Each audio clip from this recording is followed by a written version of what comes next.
Attention, brave souls. What you're about to witness might make your heart race.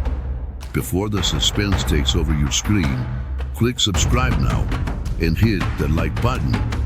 Get ready for a spine-chilling experience. But be warned, only the boldest will survive until the end. Hi, my name is Jack Harlow, and I'm a 51-year-old park ranger stationed at Redwood National Park in California. I've dedicated the past 22 years of my life to this job, and I thought I'd seen everything these ancient woods had to offer. Storms that could knock down trees older than this country, rescues that left me breathless, and quiet moments so serene they felt otherworldly. But nothing could have prepared me for what happened in the summer of 2018. I've wrestled with whether or not to share this story. Even now, retelling it feels like reopening a wound that hasn't fully healed. But something tells me people need to know. Not everything in this world can be neatly explained or cataloged. Some things, like what I encountered that day, are better left undisturbed. It started like any other day. The morning mist hung low over the forest, waving itself through the towering redwoods like a ghost that refused to dissipate. The air smelled of damp earth and pine, a comforting scent I'd grown to associate with home.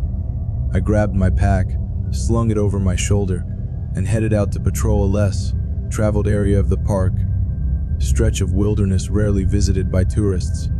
This particular trail had always given me an odd feeling. It wasn't fear, exactly, just the sense that the woods here were watching. Still, the skeptic in me chalked it up to overactive imagination. The forest has a way of playing tricks on the mind if you let it. The first few hours passed uneventfully. I checked some trail markers, took notes on fallen branches blocking paths, and even spotted a family of deer grazing in a clearing. But around noon, I noticed something unusual: the silence. Now, I know that might not sound like much, but in the forest, silence is loud. You get used to the constant hum of life, the rustling of leaves, the chatter of birds, the occasional distant snap of a twig. When all of that stops, it's like the forest is holding its breath.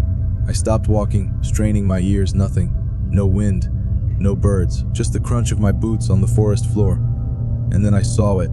At first, I thought it was just a strange formation of rocks peeking out from under a fallen tree. But as I got closer, I realized it wasn't rocks at all. It was a skull, massive, easily the size of a bear's, but it didn't look like any bear skull I'd ever seen. The bone was weathered, bleached white in places, but the structure was all wrong. It had a long, narrow snout and jagged ridges that ran along the top like a crown. Deep grooves, almost like claw marks, were etched into the surface, as if something had tried to destroy it and failed. I crouched down, my heart thudding in my chest. A part of me wanted to radio it in right then and there, but when I reached for my handheld, the signal was gone. Nothing but static. Damn, I muttered under my breath, glancing around as if someone might appear to explain this strange discovery. The forest was still deathly silent. I snapped a few pictures with my phone, hoping they'd turn out clear enough to send back to the station later. As I stood there, staring at the skull, I couldn't shake the feeling that I wasn't alone. And then I saw it. Not the creature. Not yet. But the tracks. They were faint, pressed into the soft earth near the base of the fallen tree. At first glance, they looked human. Barefoot, with toes and everything. But they were too large, too wide. And then there was the way the toes curled unnaturally, like claws meant for gripping. I didn't realize I was holding my breath until my chest started to ache. The tracks led deeper into the forest, into a part of the park that even I rarely ventured into. Every instinct screamed at me to turn around, to leave the skull where it lay and head back to safety. But I didn't. I told myself it was curiosity, the kind that comes with years of experience and a stubborn desire to solve a mystery. But looking back, I think it was something else. Something about that skull, those tracks, the oppressive silence. It was like the forest itself was pulling me in, daring me to uncover its secret. So, I followed the tracks, And that's when everything started to go wrong. The forest was alive, but not in the way I'd always known it. Every sound, every creak of the trees, every rustle of the underbrush carried a weight, a malevolence that made my skin crawl. It was as if the entire forest was conspiring against me, watching me. I clutched my flashlight tighter, the beam cutting through the suffocating darkness, but it felt useless. The shadows were alive, shifting and moving just out of sight. The air was colder now, unnaturally so, and my breath came in shaky clouds. That's when I saw the tracks again. They weren't like any I'd seen before. Not quite human, not quite animal. The deep indentations in the soil suggested something massive, something heavy. They weaved through the trees with no discernible pattern, yet every few steps, they grew closer together, as if whatever was making them was beginning to close in. I tried to stay calm. Stick to what you know, Jack, I told myself. You've been out here for 20 years. It's just an animal. But deep down, I knew it wasn't. The first real sign of its presence came as I crossed a narrow stream. A branch snapped behind me, a sharp, deliberate sound that sent a jolt of electricity up my spine. I froze, scanning the darkness with my flashlight. Who was there? My voice cracked, betraying the fear I desperately tried to suppress. Silence. Then, just as I began to think I'd imagined it, I saw it. A figure. No, a shadow. Standing impossibly still between the trees. Its outline was barely visible, but its eyes, they glowed. Two faint, hollow orbs of light stared back at me, unblinking. My heart pounded so loud I was sure it could hear me. It moved then, but not like anything I'd ever seen. It didn't walk. It flowed, slipping through the shadows like liquid, silent and deliberate. I took a step back, my boots splashing in the stream, and the sound seemed deafening in the stillness. I turned and ran. Branches whipped at my face as I tore through the forest, my flashlight bobbing wildly in my hand. I didn't care about the direction. I just needed to put as much distance as I could between me and whatever that thing was. But the forest wasn't on my side. The undergrowth seemed thicker, the terrain steeper. I stumbled, falling hard against a moss-covered rock. The wind knocked from my lungs. For a moment, the world was a blur of pain and panic, but then I heard it again. The growl, low and guttural, it reverberated through the trees, a sound that didn't belong to any living creature I knew. I scrambled to my feet, blood trickling from a scrape on my hand, and forced myself to keep moving.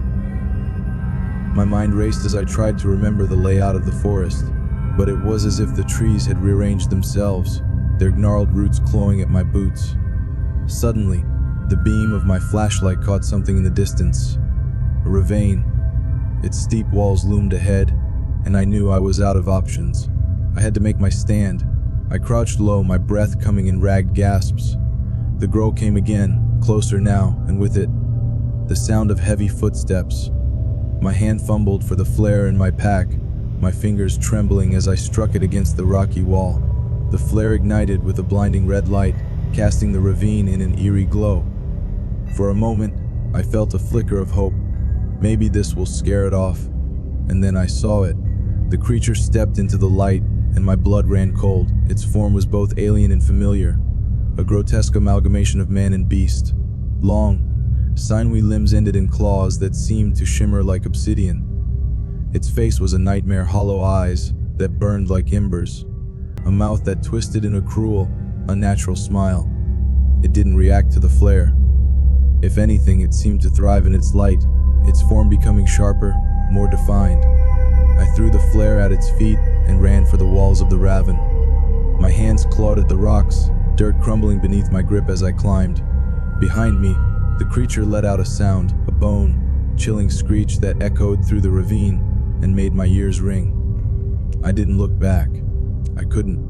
When I finally reached the top, my legs burned and my lungs screamed for air, but I didn't stop. I kept running, my flashlight swinging wildly as the forest closed in around me once more. The chase wasn't over. I could still hear it, stalking me, just out of sight. But I had one thing it didn't hope. I gripped the splintered edge of the fire tower, my breath shallow and ragged. The ancient beams creaked under my weight, a frail barrier between me and the nightmare below. Dawn felt impossibly far away, each second stretched thin by the pounding of my heart and the sinister rustle of movement in the forest. It was still out there. I could feel it. No, I could sense it. A malevolence that pressed against the air, heavy and suffocating. The cryptid. Its glowing eyes pierced the darkness like twin embers, weaving between the shadows of the towering redwoods. It was watching me, studying me, and it wasn't in any hurry. From my vantage point, the forest was a sea of black, broken only by streaks of silver moonlight. But those eyes, they were always there, pacing, waiting, mocking. The fire tower's emergency light flickered, casting jagged shadows across the platform. I'd sent out a distress signal hours ago, or was it minutes? Time had lost its grip on me. My hands were raw from climbing the steel ladder in a frenzy, my boots caked with the mud of a desperate escape. The creature's guttural growl still echoed in my ears, a sound that didn't belong in this world. I tried to piece together what had happened, but my thoughts unraveled like brittle threads. The skull, the tracks, the chase.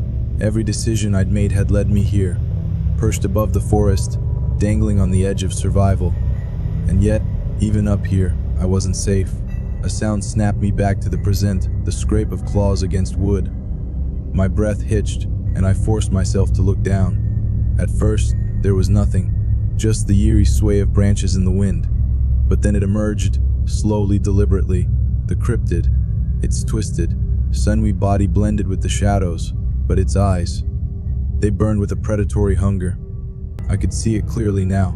The creature was a grotesque fusion of man and beast, its limbs too long, its movements too fluid. Its skin seemed to ripple, as if it wasn't truly solid, and its face, God, its face, was a hollow void, save for those glowing eyes. It began to climb. The tower groaned as it ascended, each clawed hand sinking into the wood with a sickening crunch. Panic seized me, but I couldn't move. My legs were paralyzed, my mind screaming at me to run, to fight, to do something. Then, out of instinct, or desperation, I reached into my pack. My fingers brushed against a flare, and without thinking, I yanked it free. The red cylinder felt cold and foreign in my hand, but it was my last chance. I struck the cap against the edge of the platform, and with a hiss, the flare erupted into brilliant, blinding light. The cryptid froze. Its hollow eyes narrowed, the glow dimming for the briefest moment. For the first time, I saw hesitation, or was it anger? Either way, it was enough. I hurled the flare toward the base of the tower, the fiery arc slicing through the darkness. The creature let out an unholy shriek, a sound that rattled my bones and sent every nerve in my body aflame. It recoiled, dropping back into the shadows, but I knew it wasn't gone. Not entirely. I stayed in that tower until the first light of dawn broke through the trees. The forest transformed with the sunrise, its ominous beauty hiding the horrors of the night. When the search team finally arrived, their voices calling out to me like distant echoes, I felt a strange mix of relief and dread. They found me slumped against the railing, clutching the spent flare. I tried to tell them about the skull, the tracks, the cryptid, but their faces twisted with skepticism. One of them patted my shoulder, muttering something about stress and overwork, but I knew the truth. Weeks later, I returned to the spot where I'd found the skull. It was gone, as if the forest had swallowed it whole. The clearing was untouched, no sign of the struggle, no trace of the monster that had hunted me. Now, every time I step into the woods, I feel its presence, watching, waiting. The redwoods whisper secrets I'll never understand, and the shadows stretch a little too far. Not all things in nature are meant to be discovered. Some are meant to be feared.